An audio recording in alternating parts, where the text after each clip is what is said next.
ನಿಮ್ಮ ಮನೆಗೆ ಸಂಬಂಧಿ ಈಗ ನಿಮ್ಮ ಸಂಬಂಧಿಕರು ದೇವೇಗೌಡರು ಪ್ರತಿಷ್ಠಿತ ಕುಟುಂಬದ ಮೇಲೆ ಒಂದು ದೂರನ್ನು ಕೊಟ್ಟಿದ್ದಾರೆ. ನೀವು ಪತ್ರಿಕಾಗೋಷ್ಠಿಗೆ ಬಂದಿದ್ದೀರಾ, ಹೇಳಿ ಮೇಡಮ್ ಏನು? ಅದೇ ಹೇಳಿದ್ನಲ್ಲ ಇವಾಗ ನಾನು ಆರ್ಗಿತಿಯೋದು ನಮ್ಮ ಜೊತೆಲೇ ಚೆನ್ನಾಗಿ ನಡ್ಕೊಳ್ಳಿಲ್ಲ. ನಮ್ಮ ಆಸ್ತಿ ನಮಗೆ ಬರಬೇಕಾದ ಆಸ್ತಿನೇ ನಮಗೆ ಕೊಡ್ಗೊಡಿಸ್ಲಿಲ್ಲ.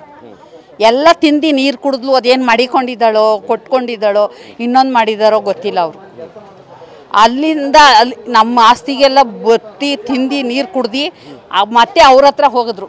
ಯಾರ ಹತ್ರ? ರೇವಣ್ಣ ಅವ್ರ ಮನೆಗೆ ಹೋದ್ರು. ಅಲ್ಲಿ ಚೆನ್ನಾಗಿ ಇರಿಸ್ಕೋತಾರೆ, ನೋಡ್ಕೋತಾರೆ, ನಮ್ಮನ್ನು ಕ್ಲೀನಾಗಿ ನೋಡ್ಕೋತಾರೆ, ಚೆನ್ನಾಗಿ ಸಾಕೋತಾರೆ ಅಂತೇಳಿ ಅವ್ರ ಹತ್ರ ಒಂದು 4 ವರ್ಷ ಇದ್ದರು. ಅದೇ ಹೊರಗಡೆ ಆಫೀಸಲ್ಲಿ ಅದ್ಯಾವುದೋ ಹಾಸ್ಟ್ಲಿಗೆ ಸೇರಿಸಿದ್ರು. ಹಾಸ್ಟ್ಲಿಗೆ ಸೇರಿಸಿದ್ದಾಗ ಹಾಸ್ಟ್ಲಲ್ಲಿ ಕೆಲಸ ಮಾಡ್ಕೊಂಡಿದ್ವಿ. ಆಮೇಲೆ ಮನೆಗೆ ಹೋದ್ರು, ಮನೆ ಕೆಲಸ ಮಾಡಿದ್ರು ಅಂತ ಗೊತ್ತಿಲ್ಲ ನಮಗೆ. ಮನೇಲಿ ಏನು ನಡೀತು ಬಿಡ್ತು ಗೊತ್ತಿಲ್ಲ ನಮಗೆ. ಇಷ್ಟು ನಮಗೆ ಗೊತ್ತಿರೋದು. ಈಗ ದೂರು ಕೊಟ್ಟಿದ್ದಾರೆ, ಇದ್ರು ಏನು ಅನ್ಸುತ್ತೆ ನಿಮಗೆ? ಅದು ಸುಳ್ಳು ಅನಿಸುತ್ತೆ. ಇವ್ರು ಕ್ರಿಮಿನಲ್ ಆಗಿ ಇವಳು ಏನೇನೋ ದುಡ್ಡುಗೋಸ್ಕರ ಆಸೆ ಮಾಡಿ ಹೊರಗಡೆ ಇಷ್ಟೊಂದು ಆಸ್ತಿ ತಿಂದು 100 ಕುಡ್ದಿರೋಳು ಅದನ್ನು ಬಿಟ್ಟಾಳ, ಅವ್ರನ್ನ ಬಿಟ್ಟಾಳ. ಅವ್ರು ಕಡಿಮೆ ದುಡ್ಡು ಕೊಟ್ಟವ್ರೆ, ಅದರಿಂದ ಈ ಥರ ಮಾಡವಳೆ ಅನ್ನಿಸ್ತದೆ ನಮ್ಗೆ. ಯಾರು ಕಡಿಮೆ ದುಡ್ಡು ಕೊಟ್ಟಿದ್ದಾರೆ? ಯಾರು? ರೇವಣ್ಣನ ಮನೆಯವರು. ಅವ್ರು ಕೆಲಸ ಮಾಡ್ತಾ ಇದ್ರಲ್ಲ, ಕೆಲಸಕ್ಕೆ ಡ್ಯೂಟಿಗೆ ಇದಕ್ಕೆ ಸೇರಿಸಿದ್ರಲ್ಲ, ಆವಾಗ ದುಡ್ಡು ಕಡಿಮೆ ಕೊಟ್ಟವ್ರೆ. ಇವಳು ದುಡಿಮೆ ಮಾಡಿರೋಷ್ಟು ದುಡ್ಡು ಕೊಟ್ಟಿಲ್ಲ. ಆ ರೀತಿ FIR ಅನ್ನ ನಿಮ್ಮ ಸಂಬಂಧಿಕರು ದೂರು ನೀಡಿದ ಮೇಲೆ ರೇವಣ್ಣ ಅವರಾಗ್ಲಿ ಅಥವಾ ಅವ್ರ ಕುಟುಂಬಸ್ಥರು ಯಾರಾದ್ರು ನಿಮ್ಮ ಸಂಪರ್ಕ ಮಾಡಿದ್ರೆ ಈ ತರ ದೂರು ಕೊಟ್ಟಿದ್ದಾರೆ ನೋಡಿ ಅಂತ ಏನಾದ್ರು? ಇಲ್ಲ ಮಾತಾಡಿಲ್ಲ. ಅವೆಲ್ಲ ನಮ್ಗೆ ಹೇಳಿಲ್ಲ. ನಾವು ಟಿವಿ ನೋಡ್ಕೊಂಡು ಬಂದಿರೋದು. ನಾವು ಟಿವಿ ನಿಮಗೂ ಮತ್ತೆ ರೇವಣ್ಣ ಅವ್ರ ಕುಟುಂಬ ಪರಿಚಯ ಇತ್ತ? ನಾನು 30 ವರ್ಷದಿಂದನೂ ಐತೆ. ನನ್ನ ಮದುವೆಯಾಗಿ 35 ವರ್ಷ ಆಗೈತೆ.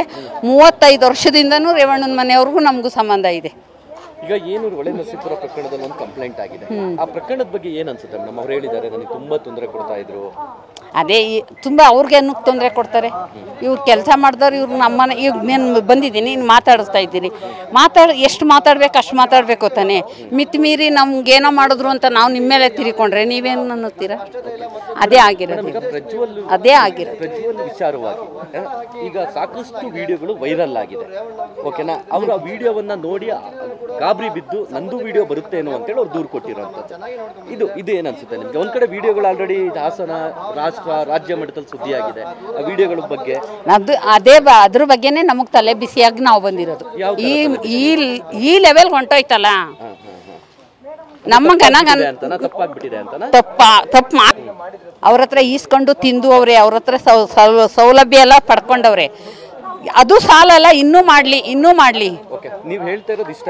ಆ ದೂರು ನೀಡಿರೋದೆಲ್ಲ ಘಟನೆಗಳು ನಡೆದಿರೋದೆಲ್ಲ ಹೌದು, ಅದು ದುಡ್ಡು ಕಮ್ಮಿ ಕೊಟ್ಟಿದ್ದಾರೆ, ಅದಕ್ಕೆ ಆರೋಪ ಮಾಡ್ತಿದ್ದಾರೆ.